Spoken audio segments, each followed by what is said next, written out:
Are you in a position where you're defined by your age, and that's limiting you to pursue a dream or goal you want to accomplish? The More Than Your Age podcast is about having conversations with women who fully live their lives without being dictated or defined by their age. This is a space to encourage women who feel blocked to pursue a dream or goal based on their life circumstances. Welcome to the More Than Your Age podcast. I am your host, Erica Pasbar. Let's start living life fully and become more than your age.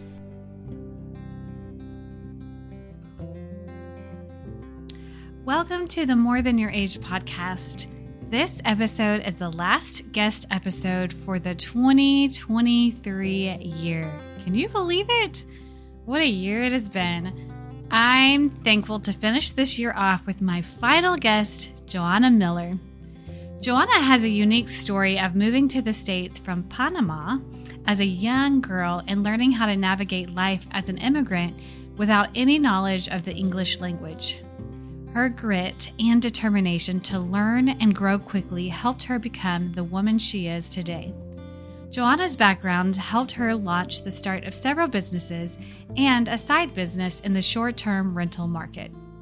Johana has such a vivacious personality that you'll fall in love with as soon as you listen.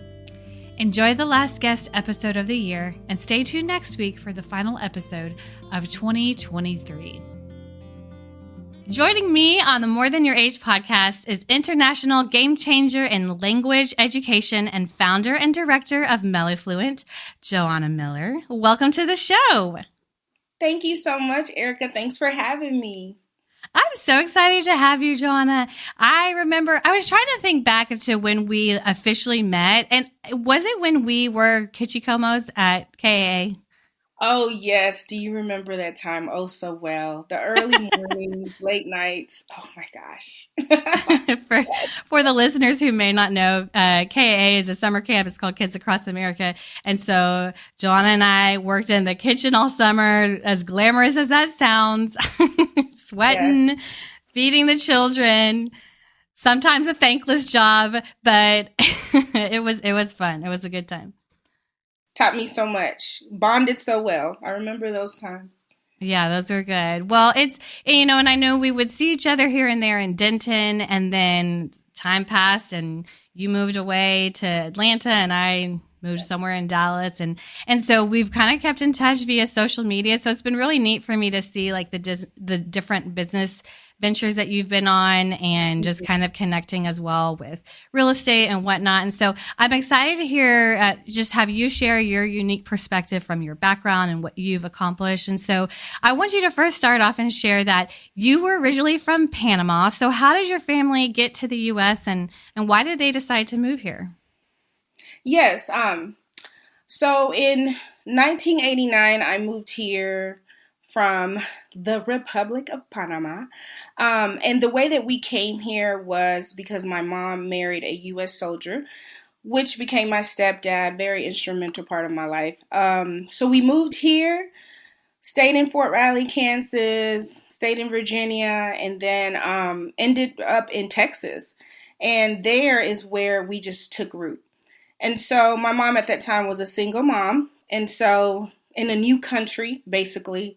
And it was still a better life than Panama. Panama was still developing, a lot of civil unrest, and the economy was stabilizing. So anybody who came to the States, it was like your ticket to the American dream.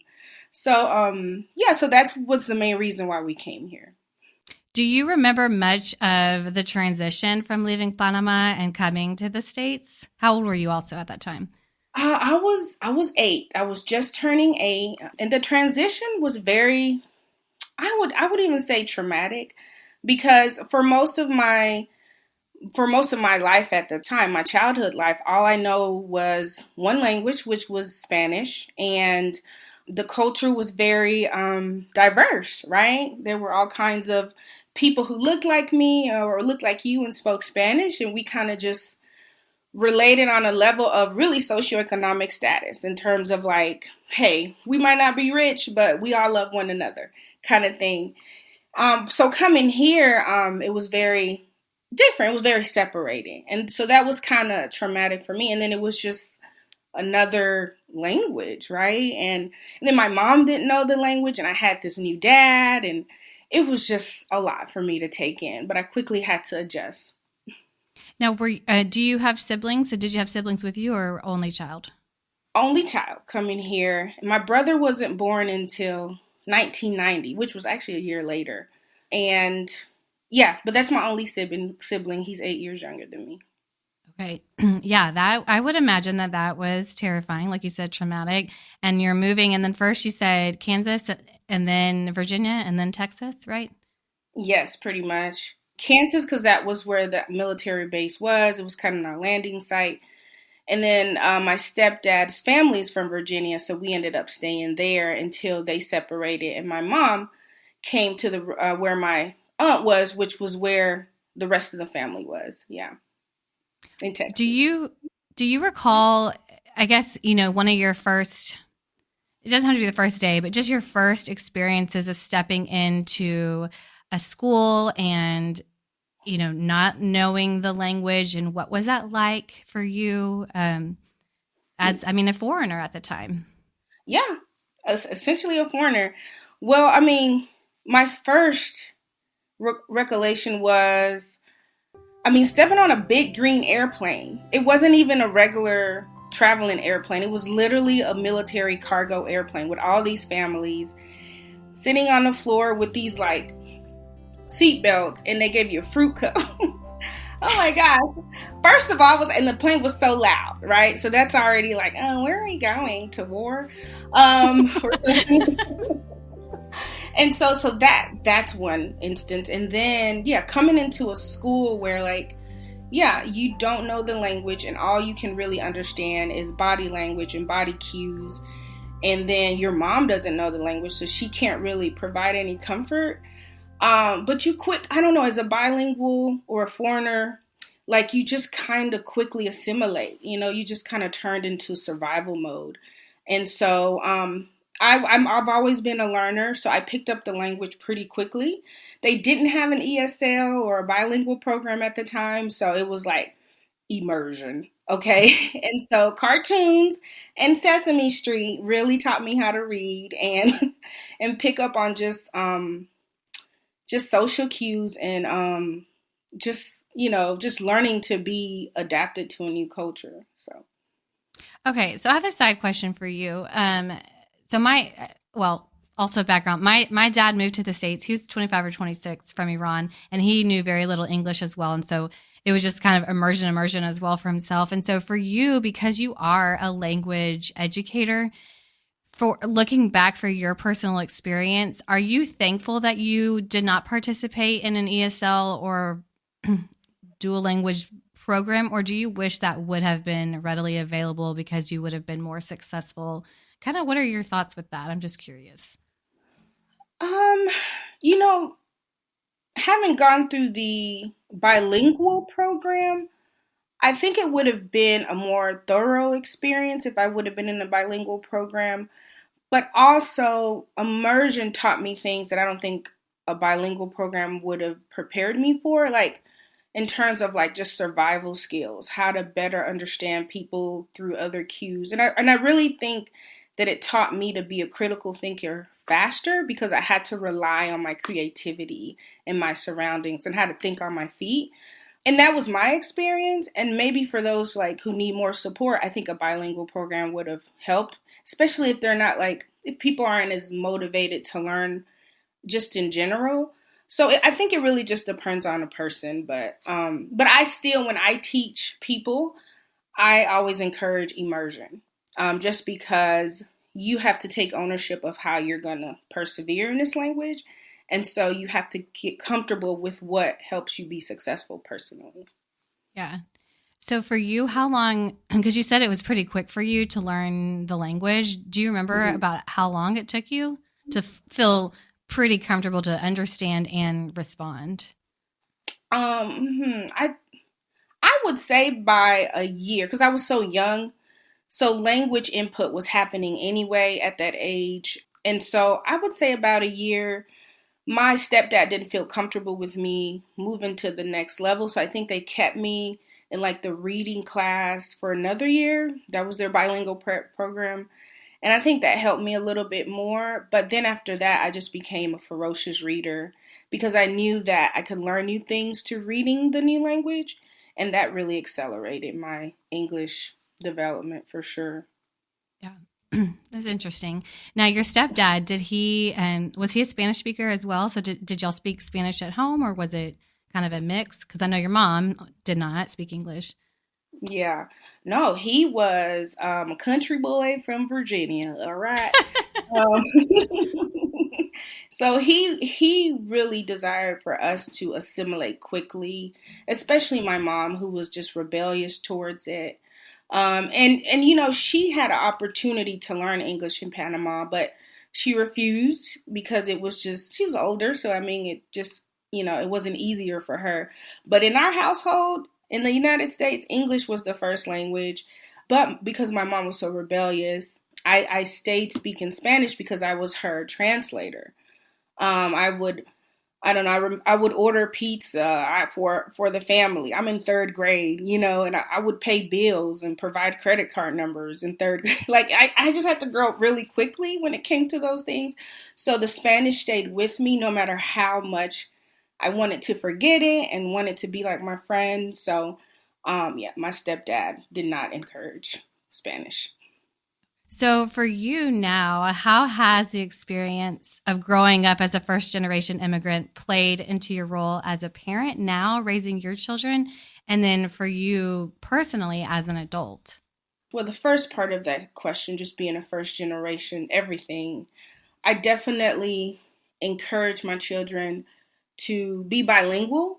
One, because coming here and then now as an adult, I realized that we're not just American citizens or even Panamanian citizens, but we're like global citizens. And so I really try to encourage that within my students, like learning more than one language. And also just education and being like a lifelong learner. I think bilingual, having the bilingual ability just kind of opens my mind and just a whole different world. And so I really try to encourage that in my family, even though they don't always appreciate it. They will one day. Oh, I hope so, because it took me a while too. But yeah, it's just really forced me to really ingrain that into everything that they do. Yeah, it's so huge. I mean, I think what you said too is, be more than just American citizens or Panama citizens, but be global citizens. And it does. I mean, I love Spanish myself and learned it at an older age, and it like getting the chance to go to different countries that speak a different language, whether it's Spanish or not, like it really does open your eyes to see that the world is so much bigger than our little bubble that we live in. Whoever's bubble, everyone has some type of bubble. But so I love that that's played. Obviously, it's had to have played a huge factor in your life and who you are as well. Okay, well, we'll fast forward to the time when I knew you a little bit. So you were working in the college ministry or helping with your husband in Denton for several years. And then while doing that, you also worked with adults in bilingual education. Could you explain a little bit specifically about this program and kind of what you did and why that was important to you? Yes.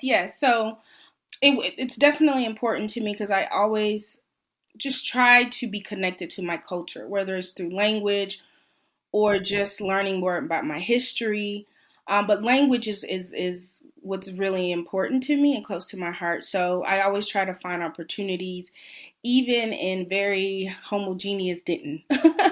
And so the inspiration behind basically that language club was because I kept getting inquiries from people asking me to teach them Spanish, or they just wanted a safe place to practice. And so I did a small cohort with a few people in our church and just people who were interested in the community. And we just hit it hard and just learned the basics, the alphabet, how to pronunciate a lot of different words and using different contexts. And that was a lot of fun because I just got to see teaching language in the adult setting, and I learned a lot from that. And also just working with our church's bilingual out. What was it? I forgot the name of it, but they basically were a ministry that reached out to bilingual families through tutoring, and that was a lot of fun as well. So those were kind of my avenues to get that passion out about language, and so I really enjoyed that for sure. At that time, were you thinking that you would want to pursue this as a business down the road? Or was this more of, no, there's a need, like I have people reaching out, I'm just going to do this to help out because I'm passionate about it, I love it? Or was your mindset kind of going towards this business route? Well, because of my heritage has the entrepreneurial gene, both Jamaican and Latino, that has always been in the horizon is some sort of business and assisting people. But initially it was just helping people and just feeding into my passion of language learning. And then I just kept getting, more inquiries like, can you tutor? I'll pay you. And I was like, hey, yeah, I'll take that. I'll definitely monetize. And so I slowly started investing in it and didn't. But I think in Atlanta, when I seen the need was when I decided to just make it an official business. And I have been building very slowly since then. Okay. And I want to get to that too. But before you guys moved to Atlanta, and correct me if I'm wrong, you and your husband decided to adopt, correct? Yes, we did. Okay. So why was adoption important to you, and why did you guys move forward with that? Well, adoption was important. I think actually we went on a mission trip. At the time he wasn't my husband, but we went to Honduras, and we went to basically take the position of the staff at an orphanage. And we didn't know that at first, but they quickly gave us the keys and took off. Okay. Gave us a quick little tour and was like, hey, can you take care of our kids until we come back? And we were like, sure. And during that time, we were cupcaking, me and my husband, and we were thinking about, cupcaking means, just being super affectionate and things like that, and dreaming and things like that. And so we were like, man, would you adopt one of these babies? Because they came from very hard situations. And I think that really dropped the seed in both of our hearts. And we didn't think about it for a while. And then the more we learned about, who God was in our lives and how, like, he adopted us, it just became a natural worldview. Like, let's just do it. And then for us, once we got married, getting pregnant didn't come as fast as it could. So we were like, okay, we're fresh and young. We have energy. We better do it now. And we did. And we fostered to adopt, actually. And in 2015, in July, we got our girls. And we were thinking like, oh, we're going to just do it for a year or so. But they ended up just staying with us for a lifetime. And so we adopted them the next year in July 2016. Okay. And how old are they now? Oh my gosh, they're 13 and 12. Oh, wow. Middle school. Middle school. Oh, yes. So fun. We got them when they were 4 and 5. So it's been a while. What a journey. What a journey, girl. What a journey. Oh, but I bet. I love that y'all pursued adoption. I think it's so important. I've had several people that I've been privileged to interview and speak with who are in the same boat, where they just have a huge heart for adoption, and it's just transformed their lives and their children's lives. And so, yes. Okay. Well, after adoption, what was the plan for you and your family? Were you thinking like, I need to stay home with the kids, and I know y'all were moving to Atlanta. So kind of walk us through that specific season. Yeah. So in July 2016, no, we adopted in August 2016. We adopted, and we fostered, and then I also took a bilingual job in Dallas because I had been desperately searching, and I was this close. And right when we adopted, I got the job, but you know what? It was too much, driving to Dallas every day and having a brand new family. So I ended up resigning quickly after. And then I was like, hey, we got to get these babies back on track and, just get them stabilized. So I decided to stay home. And when I stayed home, I just kind of subbed in bilingual classrooms. And then Chris got a calling to come to Atlanta. And that estimated date of moving was, I think, June 2017. And that's when we moved here. But yeah, I had to stay home. Like after that first year, it was just beneficial to be with them as we bonded. Oh, yeah, I bet. Well, okay, so now you guys are in Atlanta, and then I know that you stumbled into a profitable real estate short-term rental business that you said was inspired by the Super Bowl in Atlanta. So how was this inspired by the Super Bowl? And then how did you guys stumble into real estate?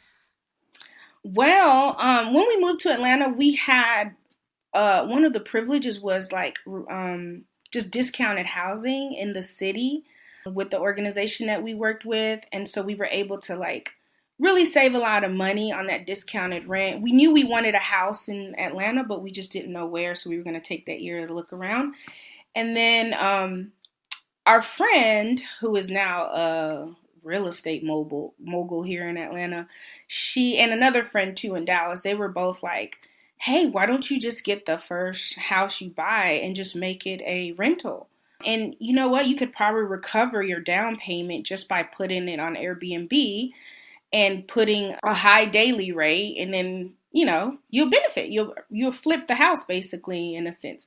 And we were like, okay, we got time. I mean, this is a great opportunity. And we did. And so we did it, and it wasn't as good as we expected it to be, the profit, but it covered like the overhead to furnish it. And so here we are with this new house that we hadn't moved into yet and fully furnished for someone to stay except us because we weren't even there. And we were like, Chris and I were like, so what are we going to do? Like, we just hosted our first people. Do we just kind of keep going? And he was like, yeah, let's keep going. So we just kept going for another year. And I mean, it was a side hustle, so it wasn't like our main income, but it felt pretty good. And we were like, okay, let's keep doing this. And we kept going. And then I think about the second year, we were like, you know what, we need to make this into a business because it's becoming a little overwhelming. Then COVID hit. Oh my gosh, COVID happened. And that kind of changed everything. But thankfully, we survived COVID with that house and then bought another house at the end of COVID. And then that's when we slowed down. But so now it's become an official business instead of a hot side hustle. So we have 3 doors that we manage here in Atlanta, and I think that's about enough for now with the family. Well, I remember, because we we're in a similar boat ourselves too, mm-hmm. And so I remember seeing some of the homes or the doors that you have, and because we were hoping to go to Atlanta at some point, wanted to stay there, but then we ended up not being able to. But yeah, it's just been it's neat to see you guys enduring that because I think it's such a great opportunity for, people that are able to have that, even though it, like you said, sometimes it slows down. And when it slows down, it can be really stressful. But So you also said that the Super Bowl it was inspired by that. How did the Super Bowl inspire y'all? It inspired us because just of the amount of profit that we can make. And it just kind of really reduced the risk. And also, we also had people who were doing it around us, and we just thought that it would be super profitable. And but it turned out to be a flop because that Super Bowl wasn't as exciting. Like, nobody was excited to come here, honestly. And then the game wasn't great, but it generated enough. Like, if you lived near the Mercedes-Benz Stadium, like, you did well. But if you were a little bit on the outskirts, you didn't do so hot. But yeah, so that's kind of what happened with that. Okay, so inspired in the sense that, we were thinking like, so many people are going to come, so that these homes are going to get rented out. Gotcha. Yes, for sure.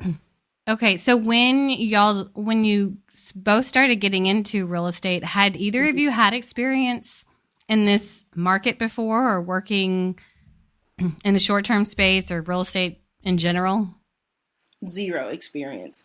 I think the only experience we had was in Denton. First of all, that was my first house. Like for all my life, we lived in apartments, but after marrying Chris and, it was just inevitable to just, what my friend would say is get your own dirt.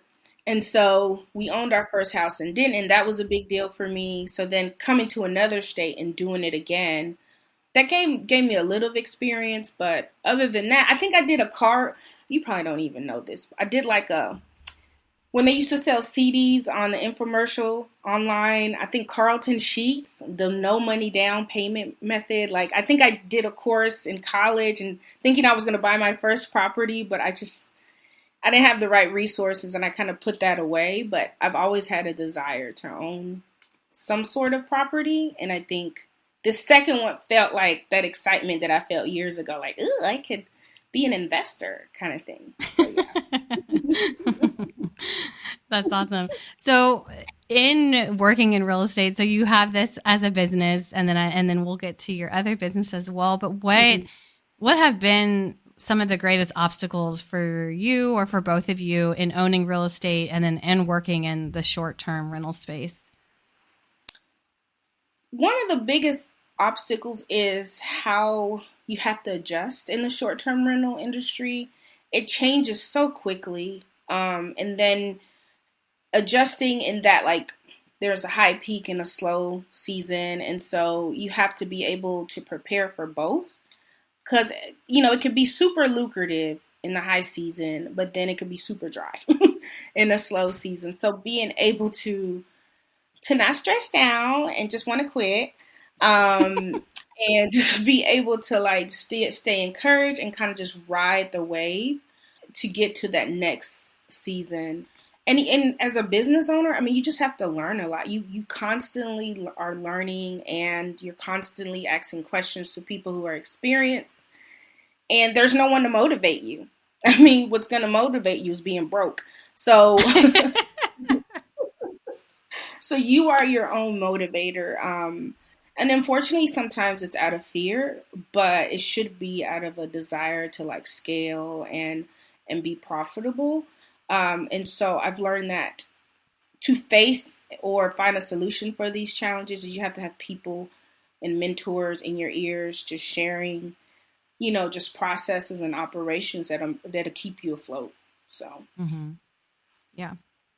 I was going to ask you something along the lines of your short-term rental experience. Oh yeah, this is what I was going to ask you. When, when you guys first started, I would imagine the market wasn't fully saturated as like in our area, it has become just insanely saturated with Airbnbs, VRBOs and whatnot. And so that has affected business. Have you noticed that as well for you guys in Atlanta? Yes, it has definitely become saturated, but I think it's in a unique way because, and this is my perspective, but I think people have gotten excited about how Airbnb has presented this idea that it's super easy, which it is getting started, and it can be, like I said, very lucrative, very profitable, but there has to be a commitment to consistency and being like riding the wave and being committed to it, to the business. And so I think people start and then they quit.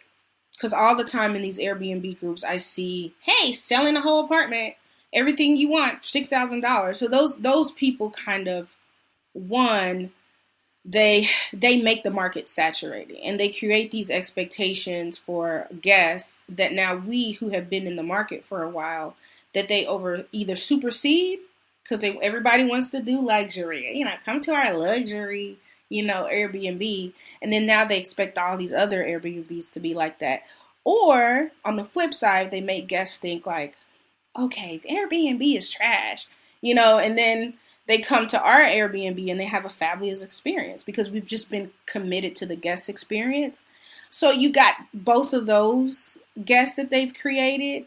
And then the saturation doesn't help, because some people are either coming in or leaving now. And it's just created this kind of environment that really is not consistent. So we're just trying to ride the wave and let some of these hosts who are inexperienced just leave and let us stay, kind of thing, so it doesn't seem as saturated. And we do get these consistent bookings that we had pre-COVID. Post-COVID, people had time to sit down and think about like, oh, I'm going to start an Airbnb business and then I'm going to quit in like 3 months or 6 months. 1 month. So I don't know. I think once that kind of goes away, I think we'll be stabilized. And then Airbnb has also done a lot of changes.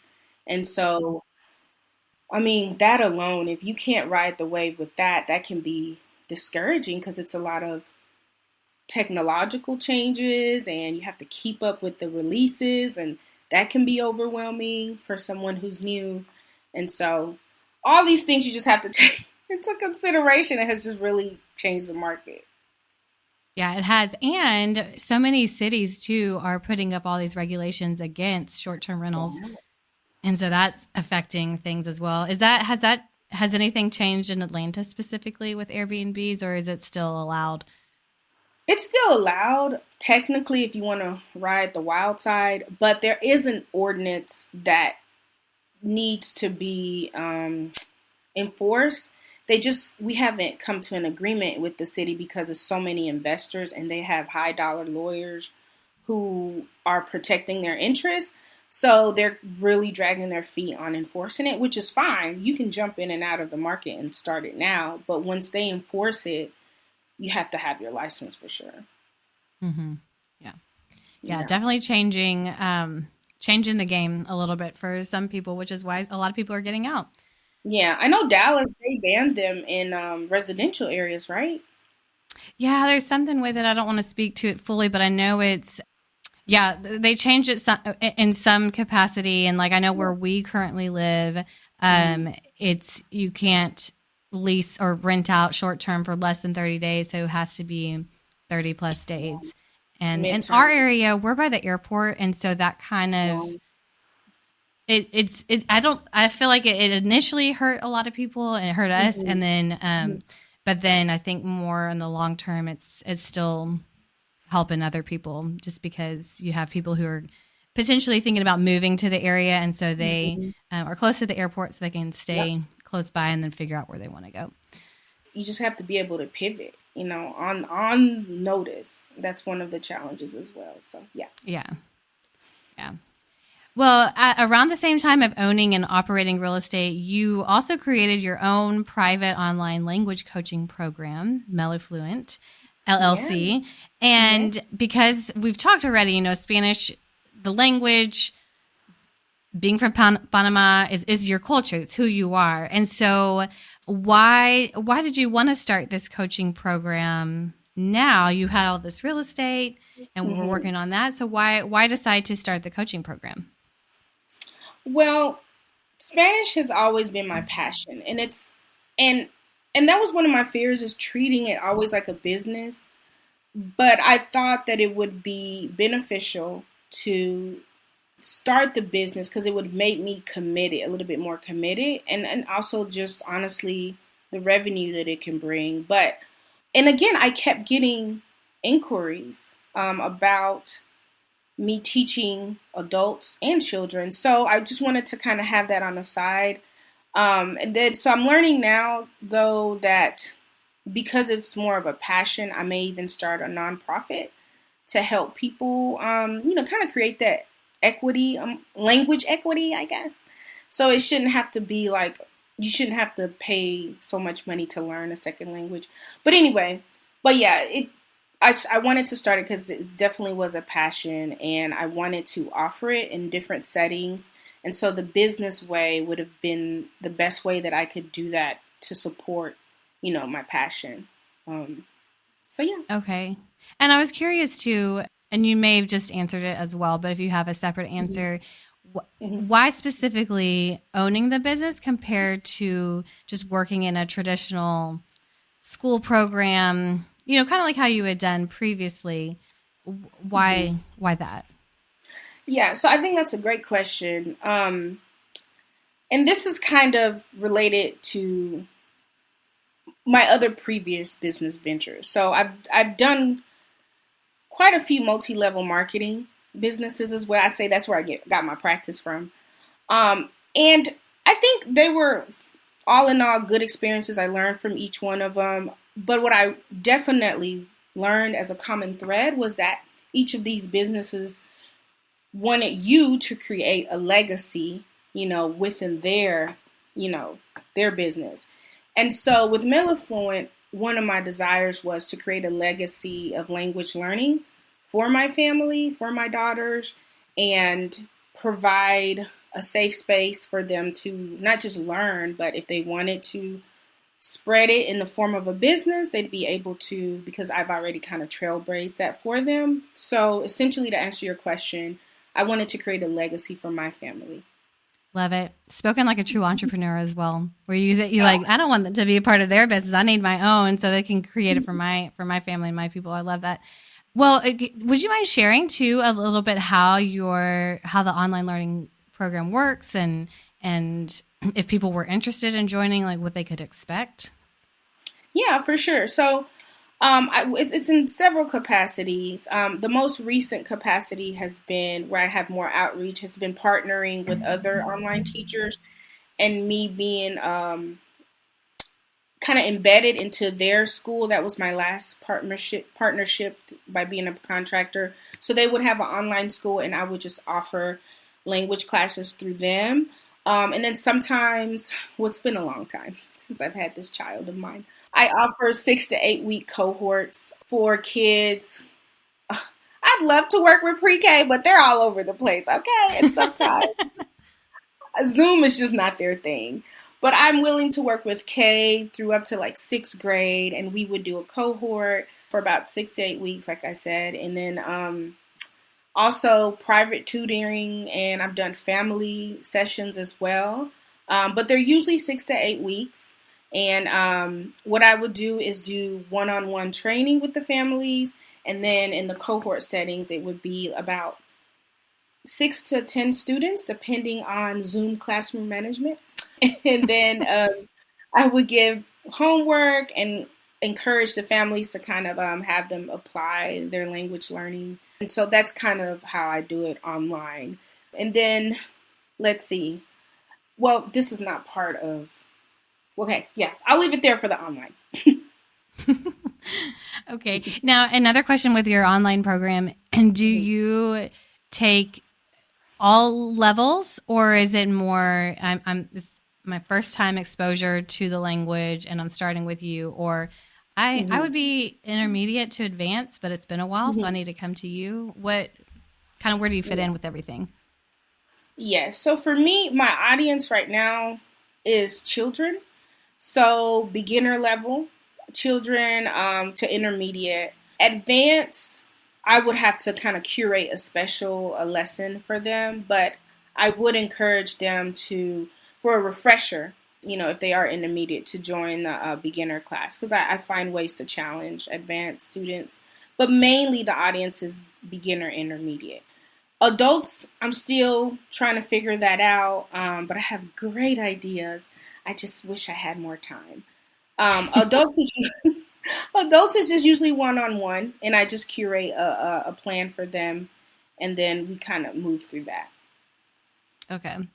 Well, so in addition to your school or your online program and your short-term Airbnbs, your real estate business, you also started a language program at a local charter school. Johana, is there anything you don't do? Yeah.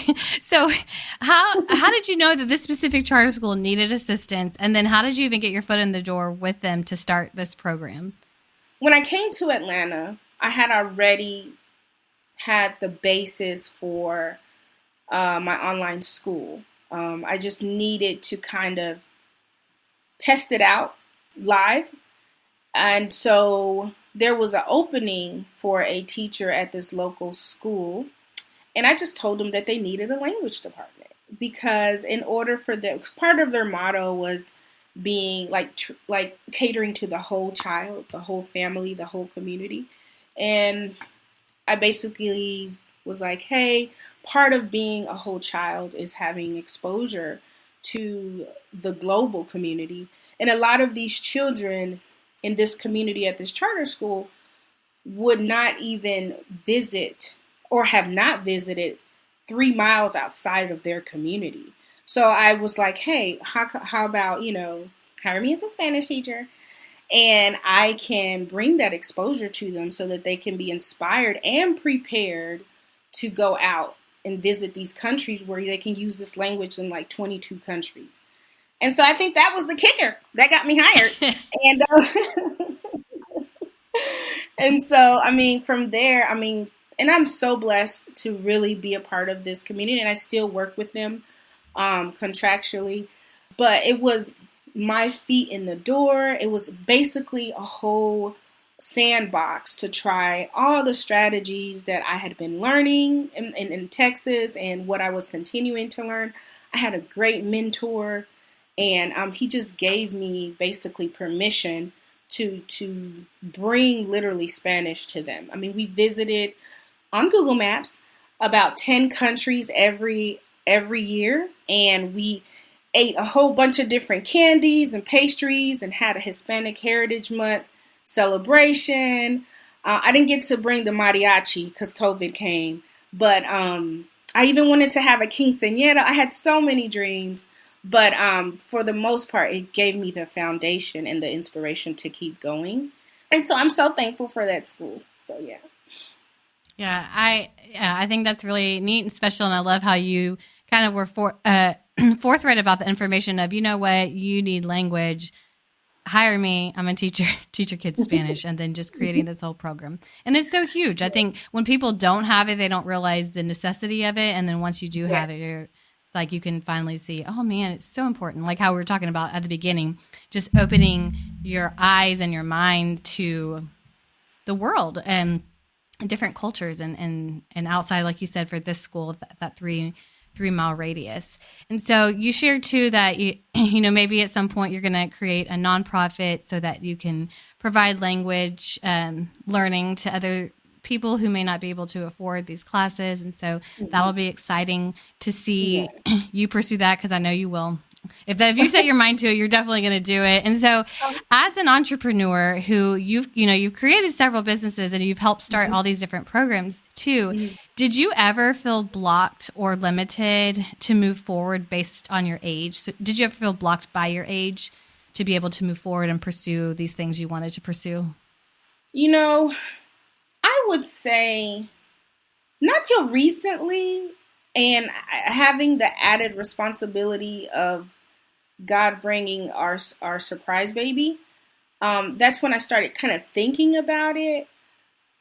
But in order to remedy that, what always comes to the forefront is my passion. Like, that has never gotten old. It has always just been renewed. It just looked different in different seasons of my life. And so that has always remained, I guess, young and kept me young at heart. And also just the need for it. That's ageless, right? To be a global citizen, to help train others to be language learners.